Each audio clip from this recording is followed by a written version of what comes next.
Magandang araw mga kaibigan. Nako, ito si Speaker Martin Romualdez at mga kasamahan niyang kongresista sinupalpal kaagad ng bagong bagong upo na Senate President. Yung isa sa pinakaunang bill na ipinasa ng Kongreso sa Senado, itong pag-upo ni Senator Escudero as Senate President. Wala na kaagad, nagpahayag na ng pagtutol itong si Senator Escudero. Kaya supalpal kaagad. Okay, ano itong bill na ito? Ito po yung controversial House Bill 9349 or tinatawag na Absolute Divorce Act. Hindi papasa kay Senator Escudero. Bakit? Sabi ni Senate President, kailangang pag-aralang maigi yung controversial bill na yan. Bakit? Dahil yung bumoto, yung affirmative 131, yung tumutol 109, then abstention 20. So halos parehas, konti lang ang laman. So sabi ni Senator Escudero, it is good to weigh the issues because half the members voted for and there are also half of the legislators who voted against and virtually telling us not to tackle that. Sabi niya sa isang interview sa radio station DZBB. Wala na. Magiging ano na naman, maitsapera na naman sa Senado itong controversial bill na ito na ipinasa ng mga congressman, itong parang pasalubong na bill kay Senate President Escudero. Okay, ano ang gusto ng Senate President? Sabi niya, I'd rather make the annulment affordable and accessible. Ibig sabihin, kung ano yung status ko ngayon, annulment, yun na lang daw ang gagawan ng paraan, gawin niyang affordable and accessible. Kasi napaka-mahal po ang annulment cases sa Pilipinas. Sinearch ko sa Google, ang gastos, it will take pinakamababa 150,000 hanggang 300,000. May kilala ko ito na kaibigan ko, nag-file ng annulment. Nako, nangutang. Nagkabaon-baon siya sa utang, na-annul yung marriage niya, kaya lang malaki ang utang.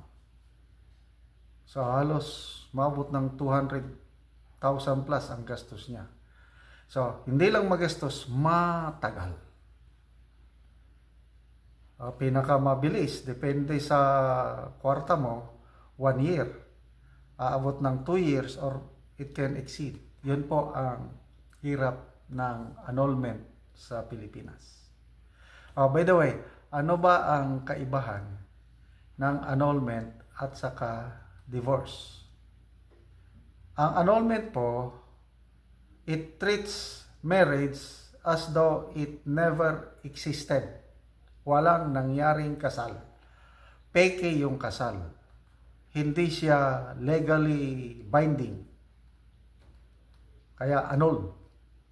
Ang divorce naman, it terminates a valid marriage. Totoo yung kasal, kaya lang dahil sa divorce, wala na. Putol, na break yung covenant. So, tayo na lang sa buong mundo, tayo na lang ang nag-iisang bansa na illegal ang divorce. Ang pangalawa, of course, yung Vatican. Kasi ang Vatican considered na separate country.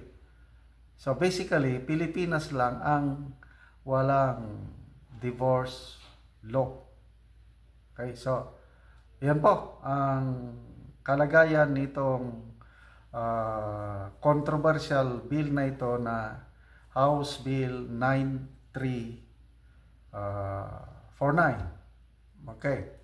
So, itong si Representative Edsel Lagman, pro-divorce ito. Kinakantsawan niya yung mga kasama niya sa Kongreso na maingay daw, sore losers, sabi niya. Kasi ang mga nagre-reklamo, sina Representative Leito Atienza ng Buhay Party List, sina Representative Richard Gomez Leti at iba pa. Marami-rami yun, 109. So, sabi niya, mga ano kayo, sore losers. Tanggapin nyo na lang. But ngayon, na nagsalita ang Senate President, sino ang sore loser? Lalabas itong yung grupo ni Congressman Lagman. So, this is the only time, malala ko lang na House Bill nga naipasa na grabe ang pagka-divide ng boto. Hindi katulad yung mga previous bills na naipapasa sa Kongreso na halos super majority ang nag-approve o voted affirmative. Anong ibig sabihin nito? It appears na hindi pinakialaman ng House leadership. Parang bahala kayo. On your own religious belief ba? Kasi it's not a political bill, more on social and religious, faith-based bill ito. Okay? So, sa tingin ko, patay na itong bill na ito kasi mismo ang Senate President ayaw. At ang alam ko dyan sa Senado, itong si Senator Joel Villanueva, ayaw din. Panahon ni President Nonoy Aquino, panahon ni PRRD, may mga House Bill na dumating sa Senado, kailang hindi rin umusan. Anyway, ako, personally, ayoko ng divorce.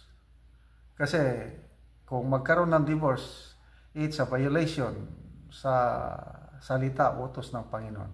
Kung ano ang pinagkaisa ng Diyos, walang makakapaghiwalay. Kaya kaming mag-asawa, mag 43 years na kami nagsasama, ang dami na naming pinagdaanan na hirap yung sa marriage life. Yung di mo maiwasan kasi yung mag-conflict ng interest, mag-conflict ng ang daming mga conflict. Dahil namulat kami sa salita ng Diyos na walang divorce dahil hindi ayon sa kautusan ng Panginoon. Wala. Minsan hindi kami nag-isip na maghiwalay o kahit annulment naman lang. Wala lang. Antos lang, agwanta o tiis. At ang experience naming mag-asawa ganito, yung marriage kasi parang boxing.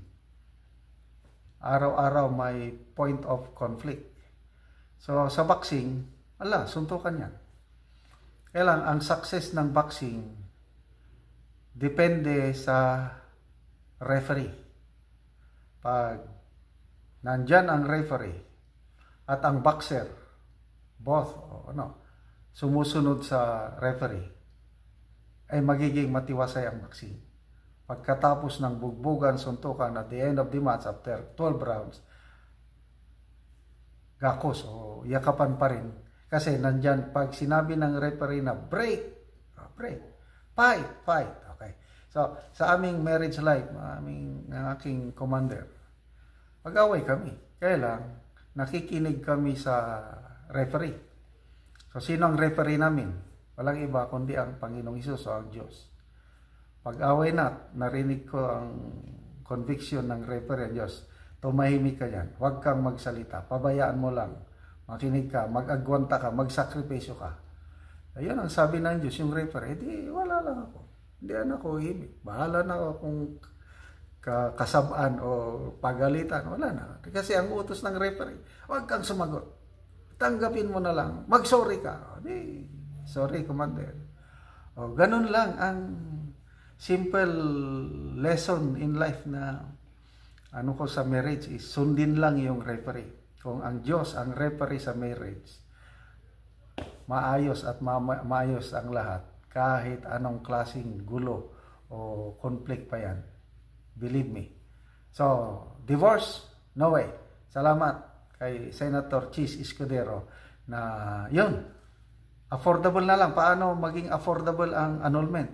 Parang gagawa sila ng amendment ba o batas na ang PAW, Public Attorney's Office. As of now nga kasi wala sa mandate ng PAW na mag-handle ng annulment cases. Kaya lang, pag matuloy itong plano ni Senator Escudero na magiging trabaho na ng PAW ang annulment, nako, palagay ko mas ano na. Kasi may mga merits din talaga na incompatible. Kailangan na ma-annul. So, PAW, libre. Adi, accessible na, affordable na ang annulment. So, mas maraming merits na medyo ma-settle ang diferensya kasi madali at mura na ang mga annulment cases sa Pilipinas. Mabuhay ka, Senator Escudero. Salot ako sa iyo yung ganyang diskarte mo na annulment na lang at wala tayong may papasa na divorce law.